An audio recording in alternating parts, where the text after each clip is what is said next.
What up, peeps? Tony Baker here, back with another movie review. This time I'm reviewing Tyler Perry's Straw. Now, I'm going to spoiler reviews. There's going to be spoilers in here. So if you haven't seen it, you plan on seeing it, I'm spoiling it up.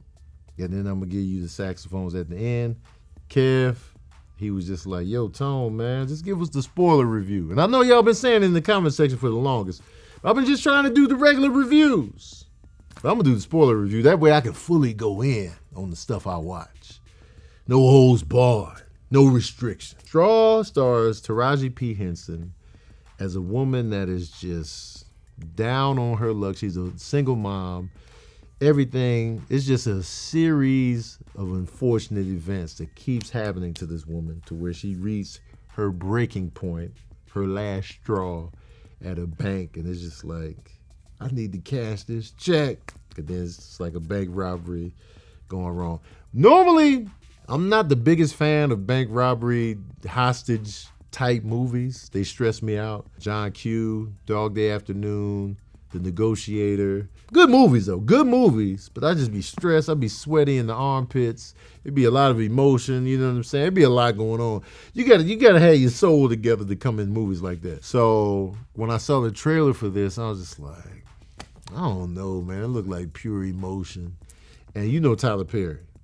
He gonna lay that trauma on thick.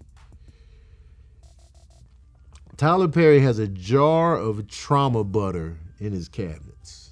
Crunchy and creamy. And he gonna spread that shit all over the goddamn. Oh yeah, that trauma butter. He gonna serve it on the platter and y'all be eating it right up. I guess we, because here I am again watching it. That's essentially what the movie's about. She's a single mother. They stressing her out at her daughter's school. Lunch money, science projects due. She's trying to make ends meet, trying to make it work. It's hot. AC ain't working. She gets to the job, getting disrespected by the employees and the customers. Just mad disrespect. She got one friend at her job.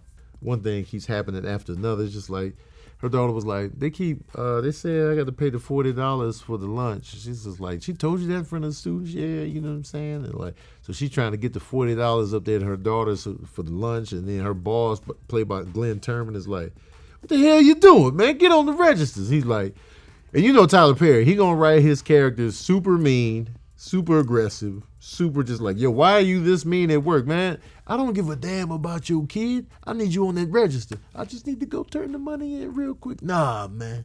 Nah. You go if you want to. Job might not be here when you get back. You know, stuff like that. Customers are super rude. And I'm just like, yo, what kind of customer base is this? She tries to get up there. Then she gets into a fender bender with a cop, and he's super aggressive. What the hell you doing? Like, I'm just like, yo, why is this cop on 10 with this woman? He is on 10. I'll kill you right now. You know what I'm saying? She just like, and I'm just like, yo, what the hell is going on? She gets a ticket. Her license is suspended. So they got to take the car. She no longer has the car. She goes up to the school. They done took her daughter from her, you know, Child Protective Services, because, you know, she got the bruises. Because they show early on that she was in the hospital with her daughter. She had like some type of seizure, so she fell. So Child Protective Services is like, yo, we taking your daughter. It's like, no, don't take it. Yeah, I just came up here to give you the lunch money. And then they got her daughter's back there. Mommy, don't let them take me. It's just like, this is all within the first 19 minutes. She gets into it with the cop. The cop is super aggressive. Like, go over there and chill. Your license is suspended. I gotta impound the car. So her car's gone. She gets back to work. He like, yo, you fired. She gets home. So she gets evicted as well. I forgot to mention that. She gets evicted, so when she gets home, all her belongings on the front yard, and it's raining. All within the first 19 minutes. When it rains, it pours. Everything black. She's like, oh my God, they took my daughter, man. I just need to get paid so I can get this money, so I can pay this money. She goes back up to her job. Boss is down there counting the money up. She in there, just pay me my paycheck. Nah, the check is in the mail. I'm going to just mail you the check. Oh, it's right there. It's right there. I'm going to mail you the check. What kind of boss is this petty He says, like, the check is right there. I'm going to mail you the check. You got to wait for it. You're fired. You ain't getting the check right away. Dude comes in, robs them. Robs them at gunpoint. Give us the cash. All within, this is the same day, all within a few hours of each other. Boom, boom, boom, boom.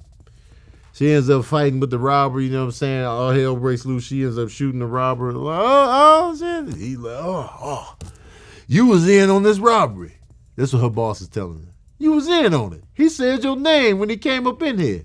Well, that's because I got my name badge on. Oh, yo, this name badge. It was the name badge? Huh? You was in on the robbery, man. I'm calling the cops on you right now. He calls the cops. He's like, yeah, man. Janiyah in here robbing me. She said, I didn't rob. She ends up shooting him. She shoots the boss. Pap. Takes the check for the $521. Goes across the street to the bank. Sherry Shepard works at the bank.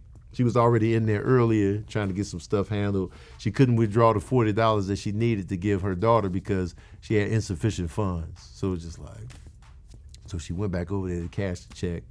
She ain't got no license. She ain't got no ID. They done took the ID. So she was like, I can't cash it because, you know what I'm saying, I need your ID. It's just the $521. You know me. You know me. Now, Taraji, meanwhile, is just delivering on all fronts. I believe everything she's going through. Taraji is delivering. Sherry Shepard is like, you know, I can see the compassion in her face. And it's just like, and she got the gun in her hand still. She puts the gun on the counter, and then the teller's like, oh my God. No, I'm not trying to rob you. I just want to cash the check. I just want to cash my check. So it's just like, all hell breaks loose. So now we pretty much robbing the bank. Even though she didn't want the money, she putting the money on the counter. I don't want the money. I just want the $521. All this is going on. Tiana Taylor comes in. She's a cop on the case. And she's just like, yo, there's a robbery going on. They trying to figure out what's going on. So they, you know, asking questions and stuff like that. She just peeping game like, all right, why was she doing the detective work? Sinbad is also in this movie, plays a homeless man that lives outside of Taraji's apartment complex. It really touched my soul to see Sinbad. Sinbad is one of my favorite stand-up comedians. I think he's a major influence on me. You know, he had a stroke recently, so it was good to see him, but it also hurt my soul. I was just like, so it touched me in that moment. I was just like, that was the most touching moment because even though everything that was going on with Taraji's character, I'm so used to Tyler Perry laying on the trauma thick. I was just like, of course this is happening all in one day, hours apart. But, you know, so Tiana goes and talks to him. Oh, she's a good person. She be looking out for me. And this and that. So she's just like, huh. So they find out about the bank robbery. Right away, Tiana Taylor's character is like, there's something going on with this woman. It's not just as simple as like, I don't think she was in on the robbery. There's something going on. So she already had the heart to go. And these are the prototypes of these type of movies. You get the compassionate negotiator / cop that's like, something special about this person. We're trying to help. The desperate person that is, you know, holding up the place. You get the brass where they come in, man, cut the phone off. We need to just bust in there, just start shooting. No, I'm making strides. I'm connecting with this woman. No, man, we just gonna bust up in there. No, just relax. You always got that little, you know, push and pull with the cops and stuff like that. Tiana Taylor had, you know, contacted her and they had a phone conversation. So she already established some level of trust between Taraji's character and Tiana's character. And so when the real negotiator did show up, he was like, well, she already made contact. And he was like, all right, well, let me hear you out. So he was like hearing her out. I was like, oh, she handled that well. Giving his notes on the side. So she already established trust. And she was feeling for her. She was just like, you know, I know what it's like. I got a kid too. You know what I'm saying? And so she wasn't making no demands. She was just like, I just came in here to cash my check. And, you know, now that the cops are outside, I don't want to go outside because that cop that threatened my life is out there. So that cop that threatened her earlier is outside. And so she thinks that he's going to kill her because he threatened her life because he was on 10 because this is a Tyler Perry movie. Of course he's going to be on 10. All right. So all this is going on. Sherry Shepard is just like, you know what I'm saying? There's the bank teller at the bank is not really, she's just like, yo, man. This lady gonna kill me. I want out. She looked like Megan Good. I call her Reagan Good. Okay, and so she's just like she ain't with it. And the other bank teller sets up her phone to go live on her phone. So now people are seeing the whole situation live on their phones. Now, in real life, you start going live on your phone, your battery gonna die. If I started going live right now, we would be live for 15 minutes. My battery gonna be like, ugh, you ain't getting nothing. But nah, man. Didn't even have the phone plugged in, man. Just hours of live content. And the people just watching there at the barbershop, there at the hair salon, they like, oh, it's going down. Spread the word. So the word getting spread, you know what I'm saying? People they're compassionate about Janiyah, Taraji's character. Like, yo, man, she been through a lot, because they putting all the business out there on the news. The standoff is going on. She's letting people go. She don't want to hold nobody hostage. If you old, you diabetic, you can get the hell up out of here too. I don't want to be holding none of y'all up because she's not there to rob the bank. Meanwhile, I forgot about this juicy nugget. Now, at the beginning of the movie with her daughter in the bathtub, there was a science project that she had made for her daughter for the science project she had to turn in. I don't know what they were trying to make. It looked like it looked like a little bomb. I don't know what the science lesson was for that. It's like, yeah, we're making bombs, y'all. Oppenheimer. And so she had the bomb with her in her daughter's backpack because she wanted to make sure she had it for her project. So in the bank, they're thinking it's a bomb. Like she in here with a bomb and a gun.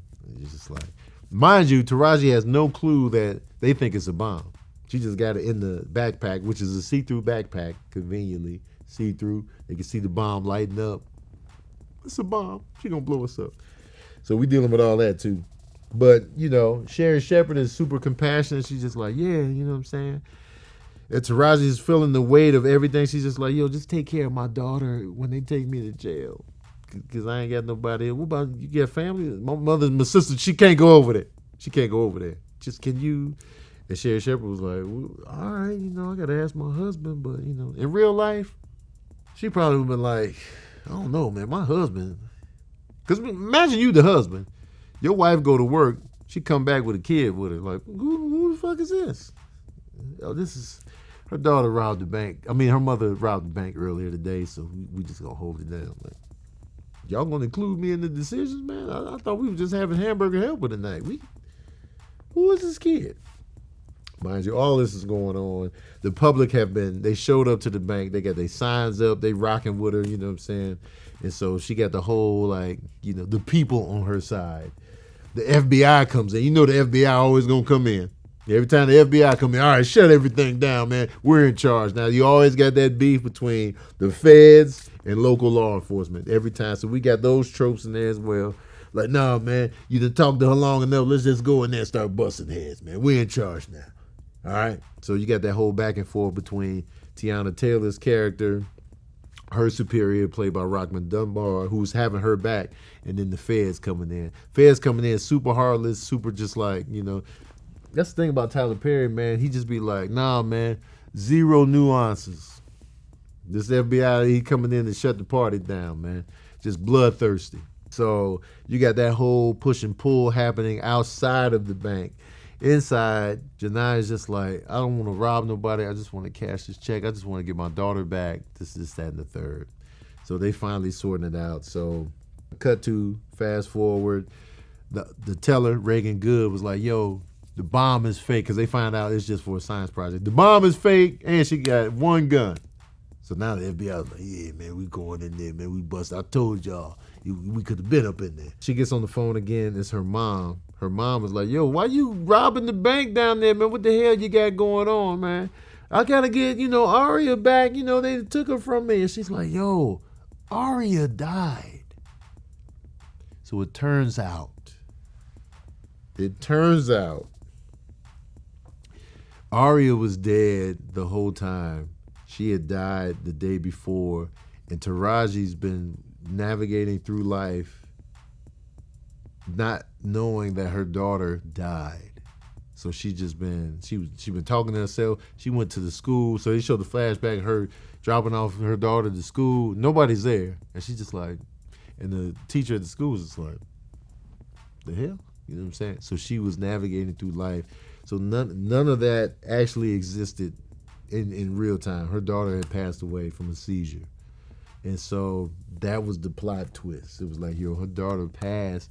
That's what made her snap. That's what's going on right now. So I'm just like, so now I was just like, well, did she get evicted for real? You know what I'm saying? Did the cops, did this happen? Did that happen? Did she really shoot her boss? Did the robbery happen? So now I'm big confused. But the robbery did happen. She did shoot her boss. But the whole thing about, I got to go to my daughter's school, just she didn't have to because she lost her daughter. So she had a mental break, that last straw. And the last straw was indeed her daughter's death. So she ends up walking out, giving up, surrendering. Sherry Shepherd stays with her, and she knew that her daughter had passed. So she was just like, so they go out there, they arrest her, they put her in the squad car, and then it just goes off. And I was just like, the plot twist was crazy. I was just like, wow. So it kind of was like wild. It was kind of far-fetched. But it gave the movie an interesting angle to where I kind of want to watch it again just to see, you know, on some Sixth Sense type shit. You know, once you get that plot twist, you'd be like, well, I gotta go back and rewatch it now just to see how she moving. You know what I mean? But it was a surprise. So I was just like, wow. I thought she died in the custody of Child Protective Services. So I just thought, now you gonna kill off the daughter? She didn't die, but it turns out that was the plot twist. But anyway, man, the performances by Taraji, Sherry Shepherd were just really good. Taraji especially delivered. Like, I felt her desperation through and through, and she delivered on all fronts. Sherry Shepherd showed a lot of compassion, a lot of reservation, also while being scared and wanting to help. She was like nailing all of those beats, man. So, but forget all that, man. You want to know the smooth jazz review of Straw? Well, here it is. Oh, yeah. I'm giving Straw 3 saxophones out of 5. Even though Tyler Perry in there with his heavy-ass hand, I got to give credit to the performances. And that little twist was an interesting angle about her break from reality. So, and I know Tyler Perry purposely wanted her to get hit after hit after hit in the beginning just to build up to, but I feel like a lot of it was rushed and a lot of the stuff was just a little too convenient, and to compound it in that level of time, I was just like, So that's why I'm at like a 3, maybe like a 2.5 out of 5, but I'm gonna give it a 3. 3 saxophones out of 5, and that's tough, man. You know what I'm saying? And a lot of women are resonating with the material because it's like, yo, these people be going through it out here. They be going through it and be like hit after hit. And a lot of people are just like one false move away from getting evicted. So I think that really speaks to them. So that's another reason why I was giving it, like, you know, some extra saxophone in there, because even though it sounds ridiculous, people really be going through it out here. And people really got shitty bosses and shitty jobs and shitty experiences and like. So, you know, I try to be mindful of that. But man, oh man, what a day. All right, peeps, that's my spoiler review of Straw. Let me know what you thought of the movie in the comments section below. What'd you think of the twist? Let me know, man. I don't know how I feel about the twist. I got to sit on that twist. It sounds weird. It sounds like I should say pause, but I got to sit on that twist. But anyway, be sure to like, share, and subscribe. And as usual, we out here.